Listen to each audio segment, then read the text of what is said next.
Hey guys, I'm Randy Unger, and this is another edition of Unger the Radar, where we talk all things film. And with me today is filmmaker, actor Arturo Lizardi of the new medieval fantasy film Trail of Ashes. Arturo, how's it going? It's going great. Thank you for having me. Sure, sure. So the film it's great, it's beautiful, it's deep, it's extremely well acted. Tell me, how did the project originally come about? Well, it's basically I wrote the initial concept as a book. Started to develop it as a book, and then it transitioned into a screenplay. I think I was going for the book because I was tired of doing films with such limited resources, and you have to think of few characters, few locations, and I thought I just want to write a book. you Okay. know and But then I transitioned back. I made it into a film, and I luckily I had a meeting. I was preparing the project, like a concept. I was trying to initially do a concept, maybe a proof of concept in the form of a short film or something to sell the concept. And through that process, I had the chance to turn it into a feature film. That's So amazing. That's that's so cool. yeah, it was. It really Yeah. was. And it's a very unique story, by the way. How did it come about? How did the plot come about? How did the premise come to you? Because it's very different from a typical medieval fantasy film. So how did the story Yeah. originally come about? Well, I've always felt passionate about this grim, eerie stories that somehow felt relevant to the world we live in or situations we live in, even though they're fictional.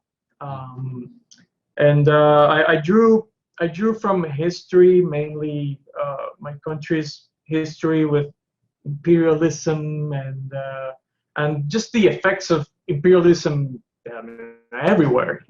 Where the empire arrives, and then you're suddenly persecuted for your religious beliefs or your culture or your language.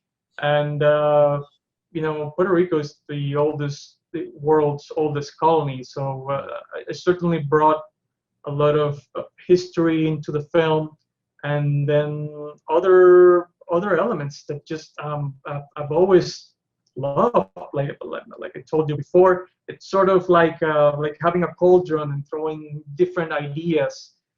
Even the film noir, having an investigation, like a mystery, like this character, um, uh, having the sense of him being lost, or not, things not going as they should be, and we the audience learn through him the realities of this world. It's also a great tool when you're world building.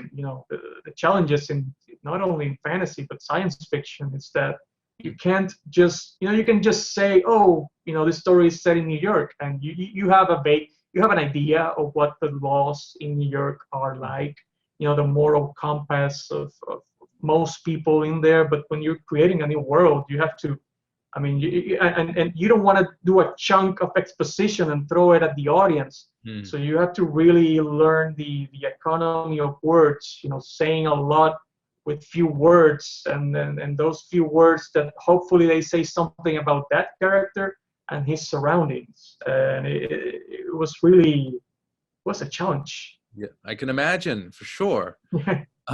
And you mentioned world building. The sets and the locations are fantastic.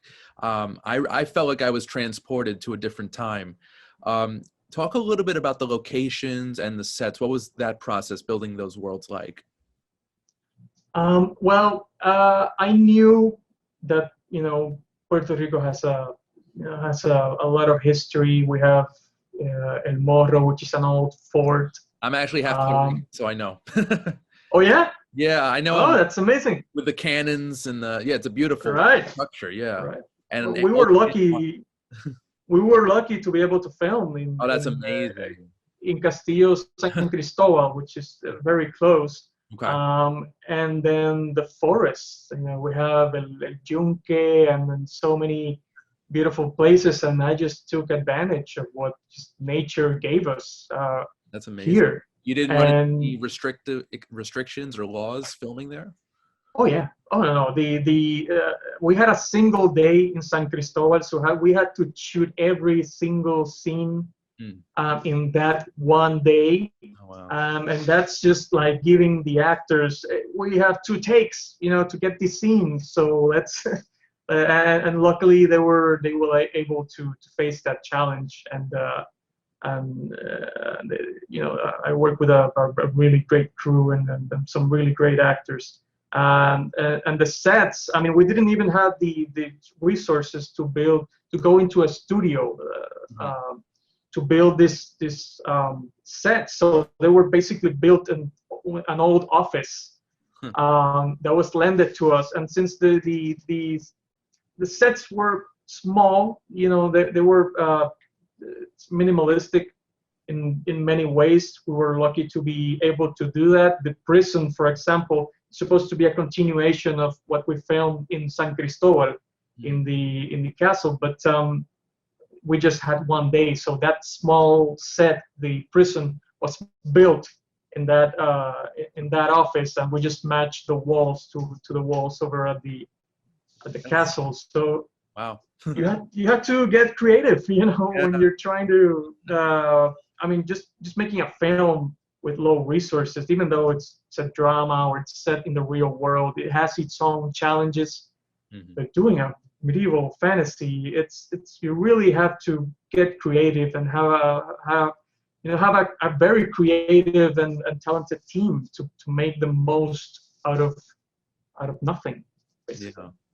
And speaking of a team, how important is collaboration to you on a set? Oh man, it's everything really. I was lucky to have the assistant director. It's Kemel Hamis. I asked him if I could have at least a few days with the crew where I wasn't filming any scenes as an actor, that I was just behind the camera. And he gave me the first 7 days. I had the first week where I did not have a single scene.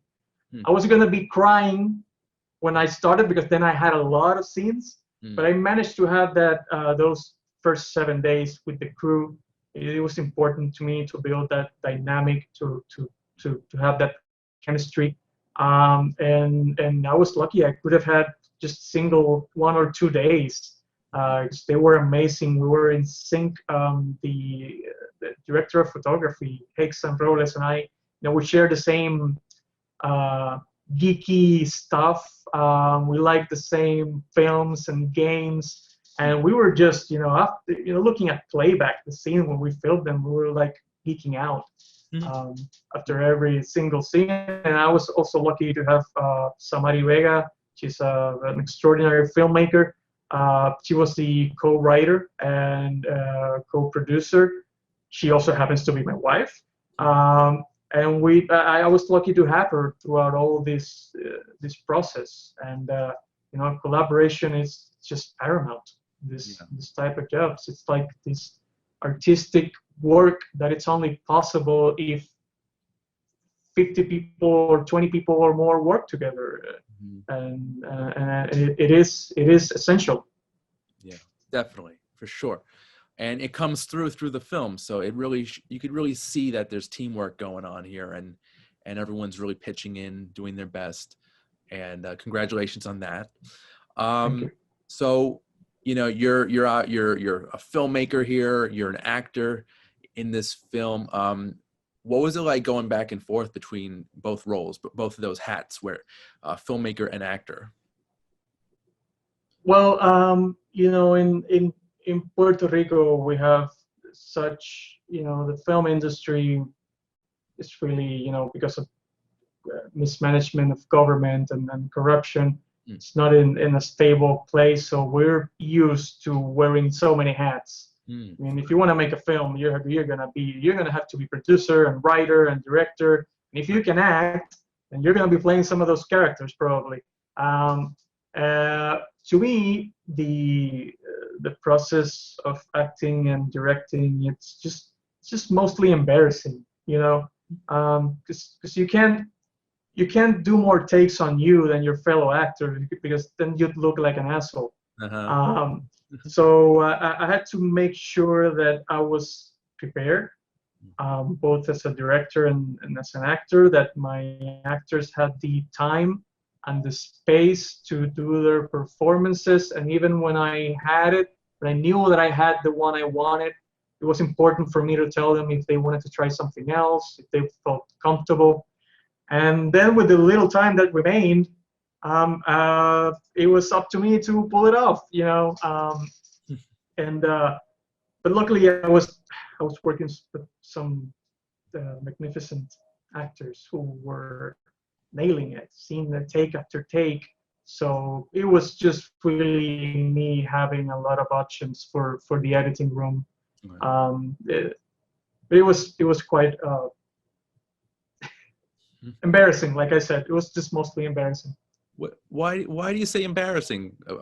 From other people on the crew to like judging you? No. It's just basically like I said, you don't wanna have this feeling that you're maybe even like I wasn't gonna be changing the scene to fit what I thought my character needed to portray. And that's where the collaboration comes through, and to me it was really important that we rehearsed, and we actually had a few days of rehearsal previous to start filming, because I wanted to lay the groundwork for the film, that the actors understood not only their characters but what was going on in each scene. I was able to block the scenes previously to where we got into the set, so they knew where and how to move and why they were moving.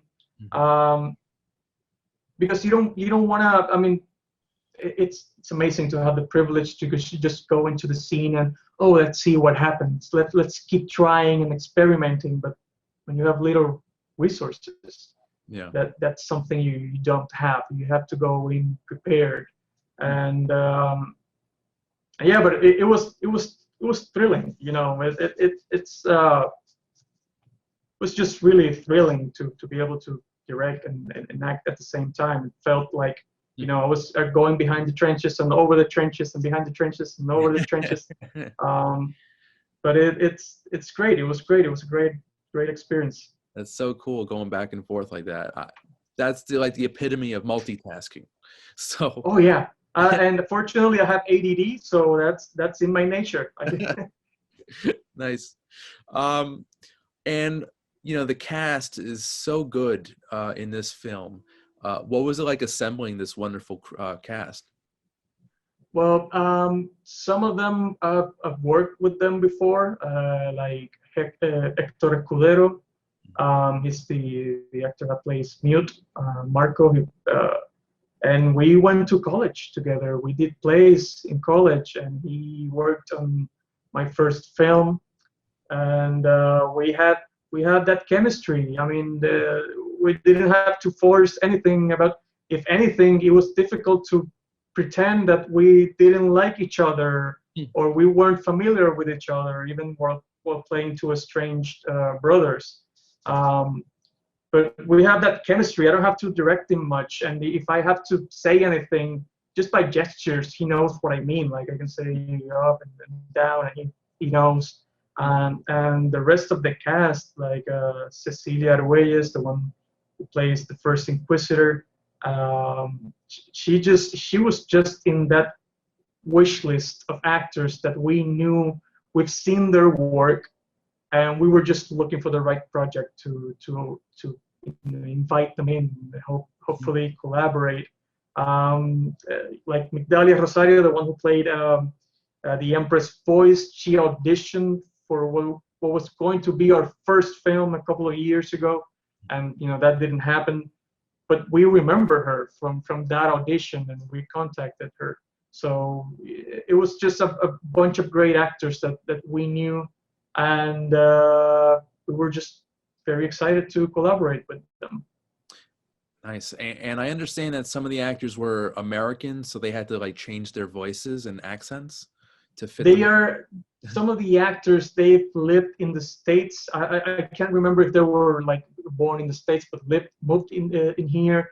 But they had great American accents, and to me it was really important that that struggle of being trying to communicate, knowing you can't be so eloquent in what it is to you your second or third language.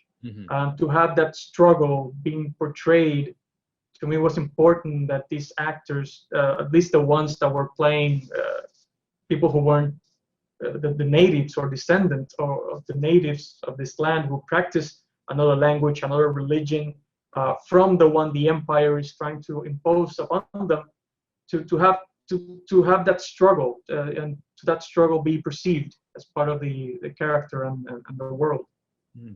Awesome. Yeah, very authentic. Just like the sets, just like the costume design, everything here is so it feels so real, and it's great. I'm curious though, speaking to that, and also costume design, the mask that's used in the poster, how did that come about? Who designed that mask, and what was that like? That his name is Alejandro Olmo. He was is an old pal of mine from college days. We were video game geeks. We shared the same taste in video games.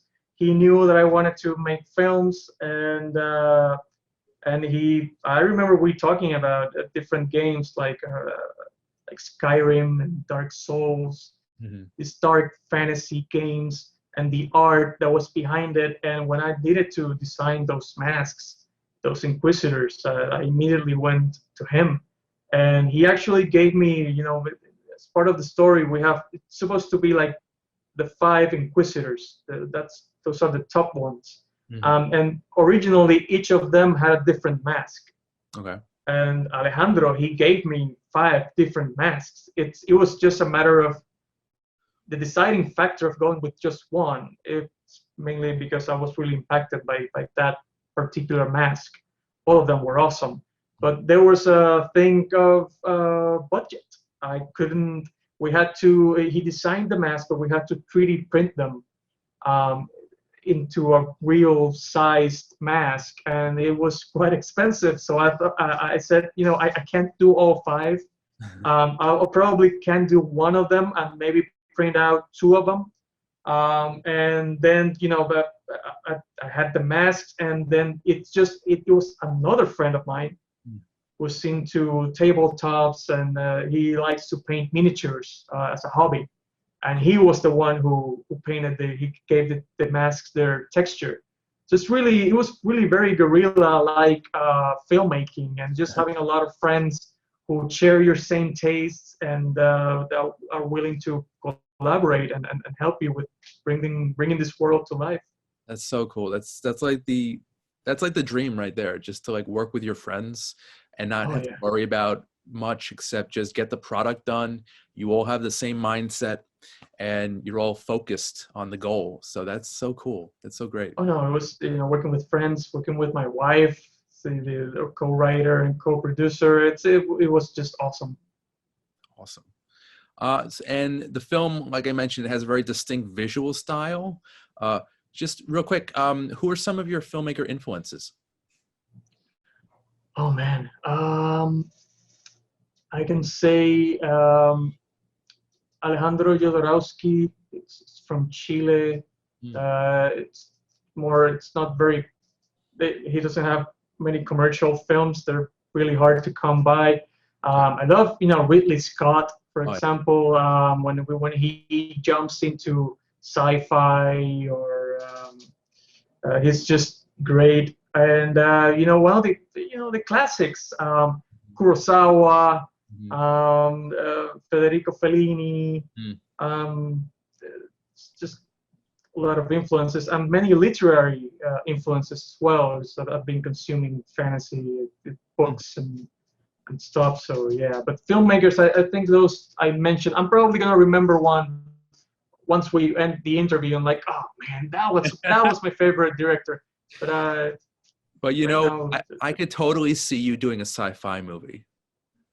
oh yeah, That would be insane, and I would be first in line to go see that. awesome, thank you. I actually have a script. I You know, hopefully, of it's how we've managed to stay sane during this pandemic. Just course. write and write and write and write. Yeah, and I was going to ask you real quick as well. How are you doing creatively during the pandemic? I think, um, fortunately, between all the darkness surrounding this pandemic and the tragedies and all of that, we've been able to keep busy, um, writing, like I said, and even the post-production of the film, and especially this process close to the release of the film. We've kept busy, and I think that's really helped us, um, you know, focusing on our future, our career, and Mhm. like I said, I'm doing this with my wife, so it's like a family thing, That's good. and we get together and then create these stories, and I give her feedback, she gives me feedback, and it's just a great way to move in your career and with your family. Yeah, for sure. That's so cool. Again, collaboration is key, and Yeah. I wish my girlfriend was involved in film in some way, but but so I'm curious. Are there any other projects right now that you're working on that you can talk about? Well, right now, my wife is actually writing. It's in the pre-production of a TV series. It's actually sci-fi fantasy. Awesome. And we're prepping that series, and hopefully we can sell it and we can start working on it soon enough. And of course, I wrote one of the things I'm hoping is that the audience can connect with this film, the characters, with the world, Mhm. because there's more story. There's more story there, and um, we just keep creating and keep sharing, Mhm. and that's what we're focusing on. Keep working on our I lo- careers, and hopefully the TV series soon. Yeah, I so respect what you're doing, and I love the mindset. So keep going. Um, Thank you. so yeah, just lastly, how can people see Trail of Ashes? Well, Trail of Ashes will be available on VOD and all digital platforms on December 1st, 2020. Sweet. Yeah. Awesome. Well, Arturo Lizardi, thank you so much for your time today. This was amazing. The film is Thank great, you. and I wish you all the best. Thank you. Thank you for having me. And those praises, I'll redirect them towards the cast and the crew, Please who do. will be very excited to hear that. Great. Thank you. And guys, Thank you. thank you for watching at home and on your devices. I'm Randy Unger, and this has been Unger the Radar. We'll see you next time. Thanks so much.